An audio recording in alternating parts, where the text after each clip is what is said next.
오늘도 우리 감사하게도 오윤석 집사님 힘을 내시고 이렇게 예배당에 나오셨는데, 우리 오늘은 오윤석 집사님을 보시면서 할렐루야를 한번 격려를 하도록 하겠습니다. 할렐루야.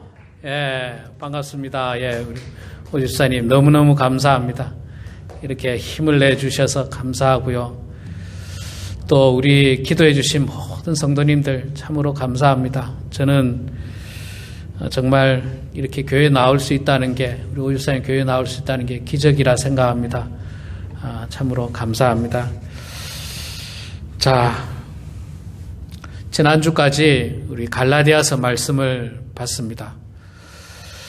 갈라디아서 말씀을 한 11번 설교를 했는데 힘들었습니다. 예. 이 내용이 너무너무 비슷비슷해가지고요. 내용이 자꾸 비슷해가지고, 여러분 아시겠습니다만은 갈라디아서 기억나시죠? 자꾸 이제 율법이 아니다. 율법으로 구원받는 게 아니다. 예수 그리스도를 믿는 믿음으로 구원받는 게 아니다. 믿음으로 구원받는 거다.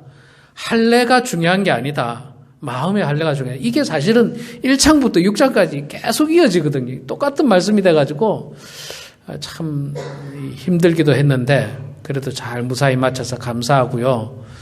오늘부터는 또 제가 어떤 말씀을 전할까 기도하고 묵상하고 고민을 하다가, 제가 우리 교회에 이름을 지을 때 범원한인교회라고 이름을 짓고, 이름 위에다가 제가 써놓은 글자가 하나 있어요. 뭐라고 썼습니까? 이게? 제자 되기를 소망하는 범원한인교회. 이 타이틀을 제가 교회를 시작하면서부터 지금까지 지난 10년 동안 타이틀을 붙였어요. 제자 되기를 소망하는 범원한인교회. 그래서 이 제자 되기를 소망하는 이라고 하는 말씀이 참 저는 중요하다고 생각해요. 우리가 예수 그리스도를 믿고 또 하나님의 자녀가 된 우리 모두는 예수 그리스도의 참된 제자가 되어서 예수님께서 다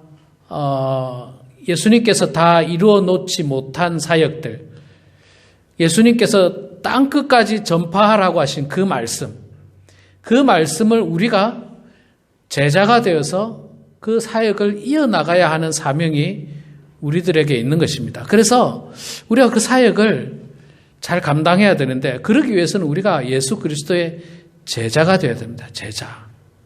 여러분, 예수님의 제자 하면 12명의 제자가 이제 흔히 우리가 잘 아는 예수님의 제자입니다. 베드로, 안드레, 세베대 아들 야고보, 요한, 빌립, 바들로메, 도마, 마태, 알페 아들 야고보, 다데오, 시몬, 가룟 유다. 이렇게 12명이 이제 예수님의 제자다. 이제 이렇게 생각하고 있는데, 이 12명의 제자는 예수님께서 직접 부르신 소위 말해서 오피셜 제자고요. 12명 말고도 예수님의 제자는 많았습니다. 실제로 굉장히 많았어요. 많은 사람들이 예수님을 따라다녔고, 또 제자라는 호칭은 없었지만 누굽니까? 아리마대 사람 요셉도 예수님의 참된 제자였고, 또 니고데모도 예수님의 제자였고, 그 외에 이름 없는 수많은 여인들도 또 예수님의 제자였고, 많은 예수님의 제자가 있습니다. 그래서 우리가 그 예수님의 제자 가운데 다 볼 수는 없고, 12명의 제자를 우리가 한번 보면서 도대체 이 사람들은 어떤 사람이길래 예수님의 제자가 되었는가? 나하고는 얼마나 틀린 사람인가? 얼마나 신학 공부를 많이 했을까? 혹은 얼마나 예수님에 대해서 잘 알까? 얼마나 기도를 잘하면 제자가 됐을까? 이런 것들을 우리가 한번 살펴보면서 나도 제자가 돼야 되겠다. 여러분, 우리 신앙생활의 목표 중에 하나가 제자가 되어야 하는 것입니다. 물론 우리가 예수 믿고 구원받는 거, 이게 1차적인 우리 신앙의 가장 중요한 목적 중에 하나죠. 목표인데, 그거는 하나님께서 우리들에게 주시는 것이고, 그 다음에 우리가 정말 예수 그리스도의 말씀대로 살고, 또 예수 그리스도의 말씀을 세상에 나가 전파하기 위한 그런 사명을 감당하는 제자로서의 부름받고 또 제자로서의 사명을 감당하는 그 삶이 우리 신앙생활의 중요한 목표가 되어야 하는 것입니다. 그래서 꼭 12명의 이름에 들어가지 않더라도 저도 예수님의 제자가 됐고 여러분들도 예수님의 제자가 됐고 우리 모두가 예수님의 제자가 되어서 예수님께서 말씀하신 대로 땅끝까지 이르러 복음을 증거하신 그 말씀을 우리가 끝까지 실천해 나가야 되는 것입니다. 예수님의 12명의 제자들도요, 그 사명을 다 감당하다가 생을 마감했습니다. 생을 마감이고, 그 사명을 다 감당하지 못했죠. 그때 당시에 교통편이 발달하지 못하니까 아시아로 못 왔잖아요. 우리 한국에도 못 왔고, 못 왔잖아요.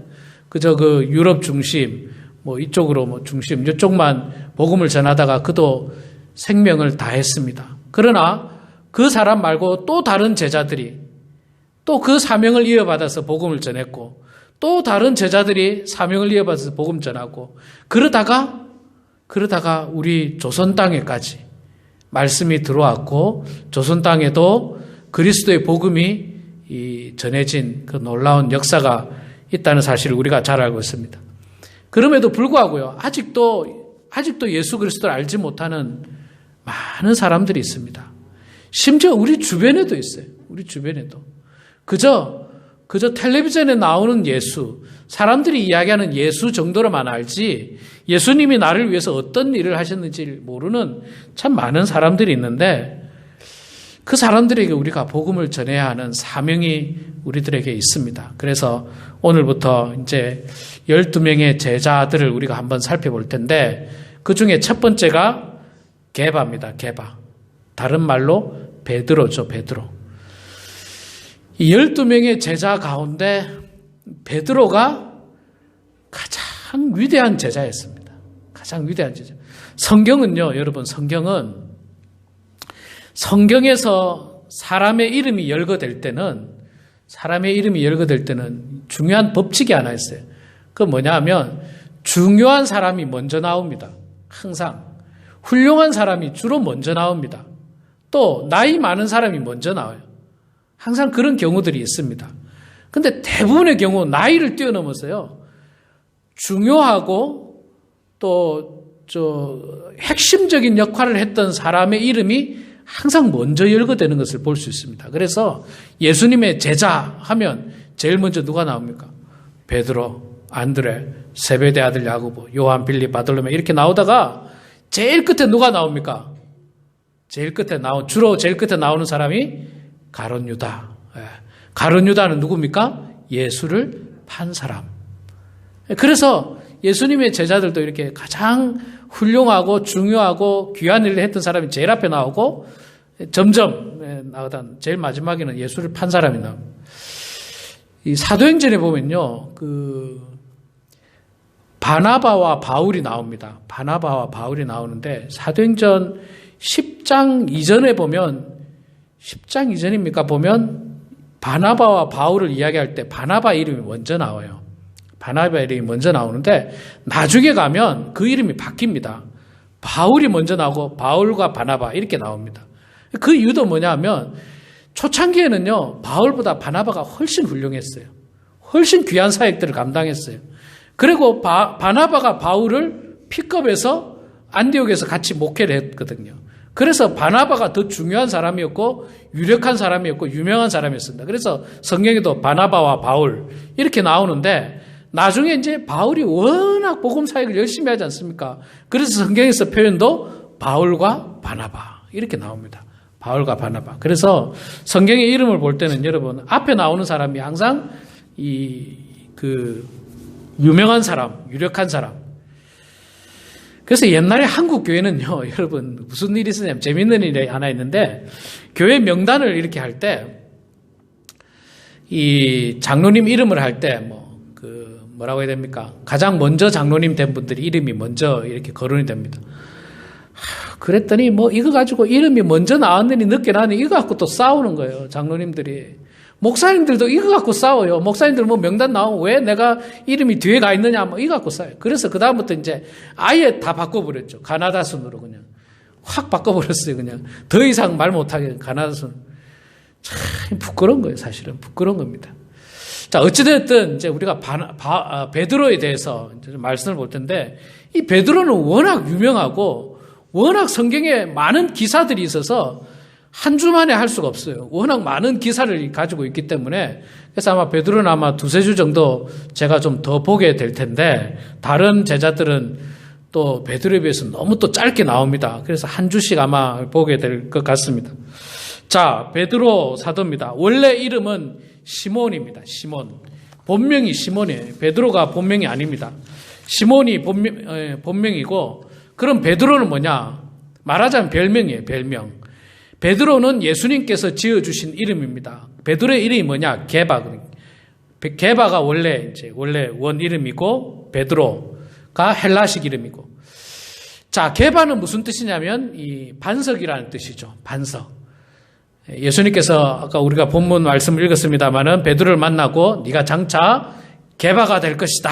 게바는 번역하면 반석이라고 하는 뜻이 나오고 있습니다. 자, 그래서 이 원래 시몬이에요. 시몬. 시몬이 원래 본명입니다. 그래서 이제 성경에서는 때로는 시몬 베드로라고 표현을 하기도 하고, 또 이제 예수님께서 지어 주셨기 때문에 베드로라는 이름이 훨씬 더 유명해서 베드로 이렇게 하는데, 성경에는 간혹 이렇게 이름이 바뀐 사람들이 좀 있죠. 사도 바울 같은 경우도 사울이었다가 바울로 바뀌게 되고, 이렇게 이름이 바뀌는 경우도 있고요. 또 실제로 시몬이라는 이름도 성경에 너무 많이 나와요. 동명이인이 너무 많습니다. 똑같은 이름이에요. 그래서 베드로라는 이름은 아마 시몬 베드로 말고는 없는 걸로 제가 알고 있어요. 그래서 아마 베드로라고 한 것 같기도 하고, 그래서 독자들이 이해할 수 있도록 좀 구분하기 위해서 시몬 베드로 혹은 베드로 이렇게 이야기를 했습니다. 자, 베드로는 여러분 아시다시피 그 직업이 뭐였습니까? 어부였죠. 어부. 갈릴리 바닷가에서 고기를 잡는 어부였습니다. 제가 갈릴리 바닷가를 가보니까, 바닷가는 아니죠. 정확하게 말하면 호수죠. 큰 호수입니다. 아주 큰 호수인데 너무 커서 바다처럼 아주 큰 호수입니다. 지금도 거기에는 물고기를 잡는 어부들이 참 많이 있습니다. 물고기를 잡아서 물고기로 이렇게 장사를 하고 파는 사람들이 여전히 많이 존재를 하고 있는데, 베드로가 그 갈릴리 이 호숫가 근처 베세다에서 태어났기 때문에, 베세다가 고향이기 때문에 자연스럽게 조상적부터 아마 아버지도 어부였을 거고 할아버지도 어부였을 거고, 그래서 자연스럽게 베드로도 어부였지 않을까 그렇게 추측하고, 베세다에서 태어났지만 나중에 가버나움으로 이사를 합니다. 가버나움도 그렇게 멀지 않습니다. 그래서 가까운 곳으로 이사를 해서 거기서 베드로가 살면서 어부의 일을 합니다. 고기를 잡는 일을 하죠. 그 당시에 어부들은요, 엘리트 직업이었느냐, 세상적으로 보면 그렇게 엘리트 직업은 아니었습니다. 그냥 보통 일하는 사람이죠. 그러니까 평민이죠. 평민. 말 그대로 평범한 사람입니다.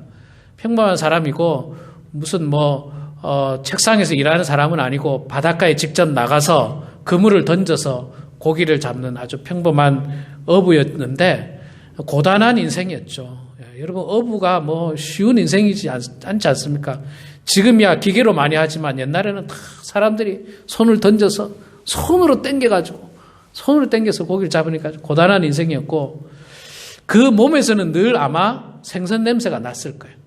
아무리 씻어도 생선 냄새가 늘, 항상 고기를 잡았고, 고기 안 잡는 날에는 그물을 또 관리해야 되지 않습니까? 그물을 관리하고, 또 생선을 잡아서 빨리 상하니까 빨리 손질을 해서 또 내다 팔아야 되고, 손질할 때마다 얼마나 냄새가 많이 나요, 여러분. 그래서 아마 베드로에게는 생선 냄새가 많이 나는 평범한 노동자였을 것으로 우리가 그렇게 알고 있습니다. 또 성경에 보면 예수님께서 베드로의 장모의 열병을 고쳐주는 장면이 있거든요. 베드로의 장모가 있는 것을 보면 누가 있습니까? 베드로의 아내가 있다는 걸 우리가 추측할 수 있고, 아내가 있으면 또 누가 있을 가능성이 많습니까? 자녀들도 있었을 거라고 추측합니다. 몇 명이라고 성경에 나오진 않습니다. 그러나 장모가 있었던 것을 보니까, 장모가 같은 집에 살았어요. 보니까. 그러니까 자식도 있었고 아내도 있었고 장모님을 모시고 살았던 그런 어떤 베드로의 모습입니다. 평범하죠? 아주 평범합니다. 처자식이 다 있고 장모님까지 모시고 살고, 장인어른이 있었는지 없었는지 잘 모르겠습니다. 있었을 가능성이 있겠죠. 아니면 일찍 죽었든지 그건 모르겠는데, 어쨌든 뭐 성경에 나타난 대로 보면 그가 이런 어떤 그 배경을 가지고 있고요. 또 앞서 말씀드렸듯이 이 성경의 이름을 나열할 때 제가 가장 유력하고 유명하고 훌륭한 사람부터 한다고 했습니다마는, 처음부터 예수님이 그 12명의 제자를 부를 때부터 베드로부터 이름이 열거되거든요. 마태복음에도 보면. 그러니까 막 모든 사역들을 마치고 나중에 베드로가 진짜 훌륭했을 때 그 이름에서 베드로가 처음 나온 게 아니라 아예 처음부터 베드로는 항상 제일 앞이었어요. 그래서 이제 학자들은 뭐라고 이야기하냐면, 아마 베드로가 제자들 가운데 나이가 비교적 연장자였을 것이다. 뭐 그렇게들 추측을 합니다. 그때 유대 사회는 뭐 어른 중심의 사회거든요. 나이 많은 사람이 그래도 항상 리더의 역할을 하고 그 중심적인 역할을 하기 때문에 아마 베드로가 그 중에서 12명 중에서 가장 나이가 많았을 것이다. 뭐 그렇게들 많이 이야기합니다.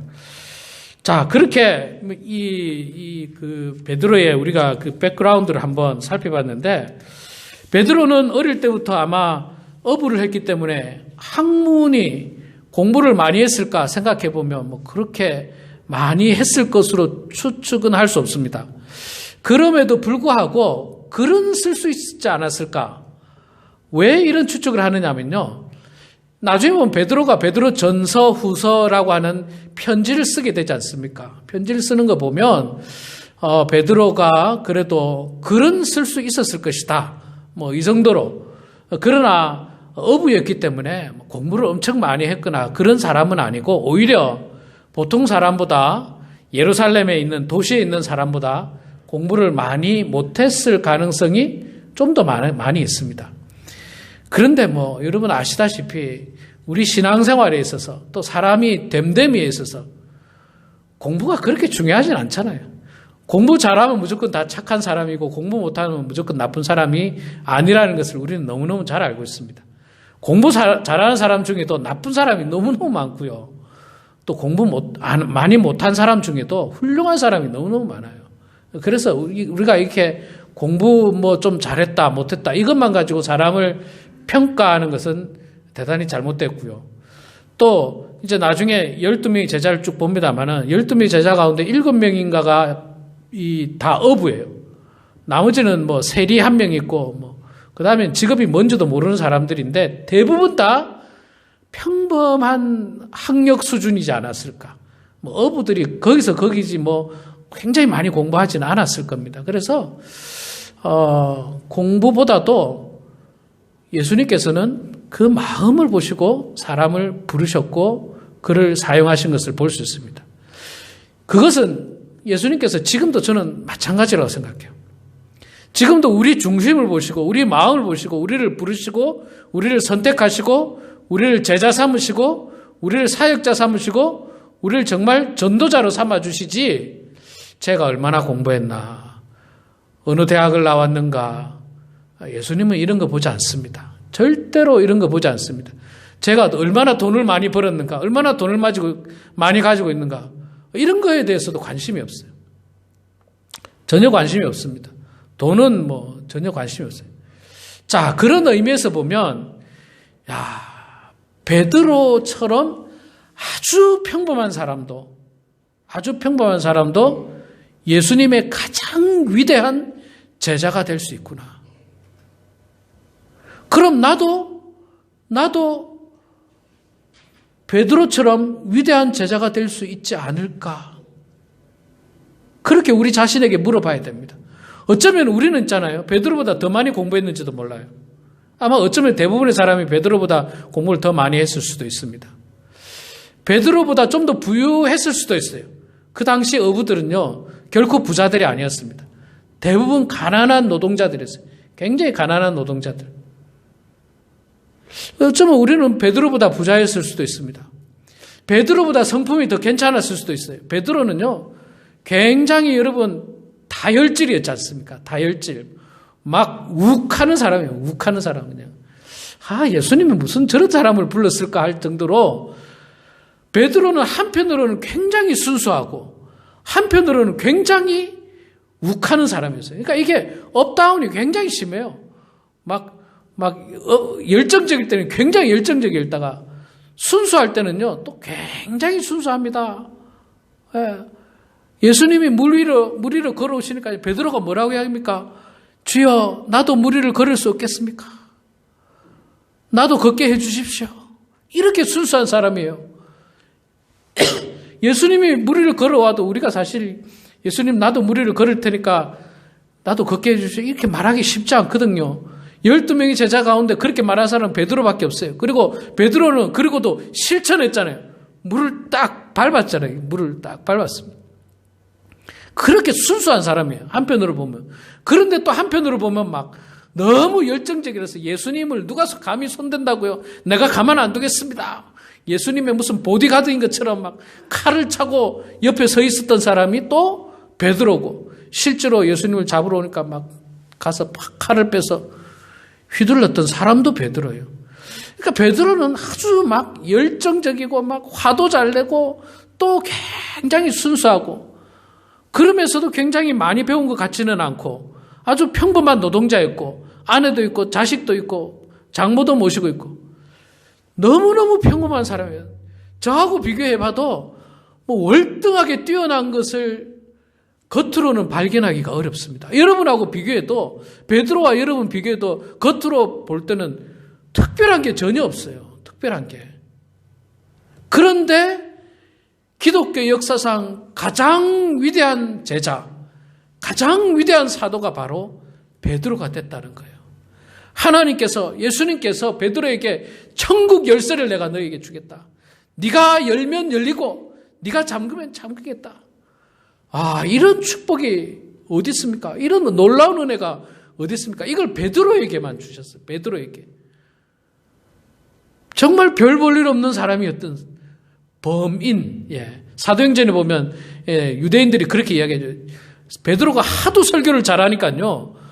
야, 저 사람이 공부를 많이 했냐? 저건 내가 아는 그냥 평범한 범인이었는데, 보통 사람이었는데 어떻게 저렇게 설교를 잘하지? 설교를 너무 잘해가지고 모여있는 사람이 하루에 3,000명씩 그냥 회개하고 예수께 돌아가는 놀라운 역사가 일어날, 그런 그냥 갈릴리 어촌에 있던 촌부가 예루살렘에 가가지고 막 설교를 하는데 사람들이 다 뒤집어지는 거예요. 그냥 다 뒤집어지면서 3,000명씩 예수께 돌아오는 기적의 역사가 일어나는 거예요. 그 보통 사람이. 야, 베드로는 도대체 어떻게 해서 이렇게 하나님의 놀라운 사역자가 됐을까? 예수님의 참된 제자가 됐을까? 우리가 오늘부터 한 두세 주 정도 그 말씀을 통해서 한번 보게 될 텐데요. 저는 우리 성도님을 보면요, 우리 성도님들 중에 저에게 그런 말을 하시는 분이 있어요. 아이고, 목사님, 저는 교회에 별 도움이 안 될 겁니다. 뭐 이제 나이가 많은데 무슨 도움이 됩니까? 폐가 될 수 있습니다. 저는 절대로 그렇게 생각하지 않습니다. 하나님의 기적의 역사는요, 하나님의 기적의 역사는 이렇게 그냥 갈릴리 바닷가에 촌부를 갖다가 기독교 역사상 가장 위대한 제자로 만드셨기 때문에 저는 뭐 우리 성도님들도 정말 뭐 도움이 안 됩니다, 이런 말은 정말 가당치 않은 말이에요. 하나님께서 여러분들을 쓰시기 시작하신다면 여러분들을 통해서 정말 놀라운 기적의 역사가 반드시 일어날 수가 있는 것입니다. 일어날 수 있다고 여러분 믿고, 예수님을 믿고 또 신앙생활에 나가야지, 나는 도움이 안 돼, 나는 아무 쓸모도 없어, 전혀 그렇지 않습니다. 그런 말씀 결단코 저에게 하지 마시기 바랍니다. 그럼 저는 뭐 아무런 쓸모없는 분들하고 지금 모여가지고, 여러분 그런 말씀 절대 하지 마세요. 자기 스스로를 겸손하게 하시는 것 오케이, 괜찮지만, 그러나 여러분들 절대로 쓸모없는 사람이 아니라 하나님의 귀한 어린 양들이에요. 하나님의 귀한 백성들입니다. 하나님은요, 가장 약한 사람을 들어서 강력한 사람을 부끄럽게 하시는 분이에요. 가장 약한 사람들을 들어서 승리하시는 분이 바로 하나님이세요. 하나님은요, 힘있고 강력하고 돈 많고 많이 배운 사람들 통해서 이 세상을 바꾸시지 않았습니다. 가장 연약한 사람들을 통해서 이 세상을 바꾸신 분이 바로 하나님이십니다. 가장 많이 안 배운 사람, 가장 평범한 사람, 그냥 우리 주변에 있을 만한 베드로 같은 사람, 장모님도 모시고 처자식 있고 노동자 생활하고 있는 그런 사람을 들어서 하나님께서는 이 땅을 바꾸셨다는 사실입니다. 제가 신학교 처음 들어가니까요, 이제 이제 20대 초반에 새파란 아이들 모여가지고 있는데 다 그냥 빌빌거리죠. 어떤 아이는 굉장히 쑥스러워서 말도 못하고, 어떤 친구는, 또 그 발표력이 굉장히 부족한 친구도 있고요. 그래서 제가 속으로 그때 그런 생각했어요. 야, 저 친구들이 나중에 목사할 수 있을까? 저를 비롯해서 저 친구들이 과연 목사할 수 있을까? 그럼에도 불구하고 30년이 지난 지금에는요, 참 대부분 다 훌륭한 목사님이 되셨어요. 어떤 분은 제가 오랜만에 유튜브를 통해서 그 교회에 들어가서 보면요, 깜짝 놀래요. 저렇게 수줍음 많이 타던 친구가 어떻게 저렇게 설교도 열심히 잘하고 얼마나 훌륭한지. 여러분 잘 아시는 그 명성교회 김삼화 목사님 아시죠? 교회 세습 문제로 조금 시끄럽긴 했어도 사실 김삼화 목사님이 목회자로서 참 위대하고 훌륭하셨습니다. 그런데 김삼화 목사님도 출신이 어디냐면 저 경상북도 안동 시골이에요, 시골. 안동 시골에서 그냥 성서학원에 모여가지고 그냥 그 주변에 이제 김삼화 목사님들의 동기들한테 이야기 들어보면 그저 그냥 꾀재재한 친구였대요. 내가 목사할 수 있을까, 나중에. 김삼화 목사님이 몸도 지금도 빼빼하잖아요. 옛날에도 빼짝 말랐었어요. 빼짝 마르고, 얼굴도 그냥 빼짝 마르고, 세상 말로 그렇게 잘생기거나 그런 분이 아니셨어요.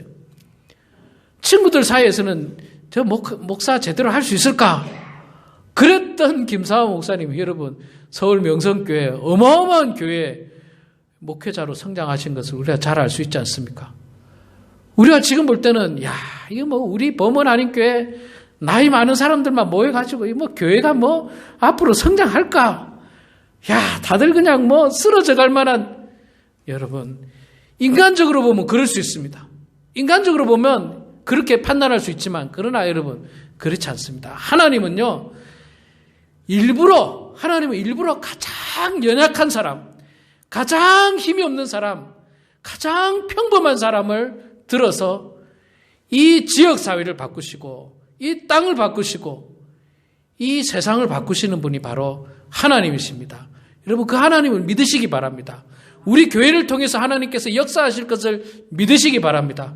하나님께서 장차 10년 후에, 20년 후에, 혹은 30년 후에 이 땅에 우리 범원 한인교회가 어떻게 성장할지 우리는 알 수 없지만, 또 어쩌면 우리가 죽고 난 다음에 하늘나라 간 다음에 일어날 일일지는 모르지만, 그러나 하나님께서 어떻게 역사할지는 우리는 아직은 모릅니다. 그럼에도 불구하고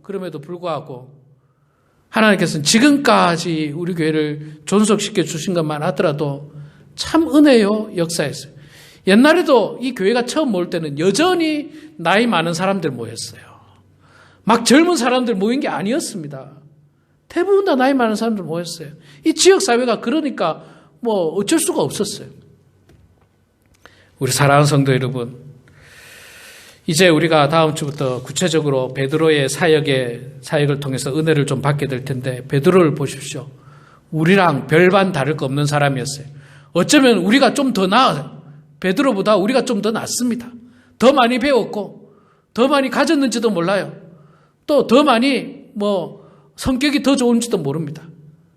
하나님은요, 우리 평범한 사람들을 통해서, 우리 평범한 사람이 아니라 우리 연약한 사람을 통해서, 우리 정말 연세 많은 분들을 통해서 하나님께서는 반드시 당신의 역사를 이루어 나가신다는 그 사실을 믿고 담대하게 신앙생활 하시고, 또 하나님께서 역사해 주실 것이고 나를 이렇게 세워주실 것이고 나와 함께 하실 것을 믿고 담대히 나아가는 그런 우리 모두가 되길 주의 이름으로 축원합니다. 기도하겠습니다. 아버지 하나님, 은혜를 감사합니다. 시몬이었던 그 사람이 예수 그리스도를 만나고 장차 이 땅의 교회의 반석으로 삼아주신 그 하나님, 장차 개발하게 될 것이라고 하신 그 말씀대로 이루어졌던 그 놀라운 사실을 하나님 아버지 오늘 저희들이 말씀을 통해서 보면서 우리도 세상적인 눈으로 볼 때는 정말로 연약해 보이고 정말로 힘이 없어 보이지만 그러나 하나님은 가장 연약한 것 가운데서 역사를 이루어내신다는 사실을 깨닫고 담대하게 말씀을 증거하고 복음을 증거하고 기도하고 또 말씀을 보면서 열심히 신앙생활함으로 말미암아 우리 범은 하나님교회가 기적의 역사를 이뤄내는 그런 교회가 될 수 있도록 하나님 축복해 주시고 우리 개인의 삶도 마지막까지 기적을 이뤄내는 그런 성도들 다 될 수 있도록 하나님 아버지 도와주시옵소서. 감사드리며 살아계신 예수님의 이름으로 기도드리옵나이다. 아멘.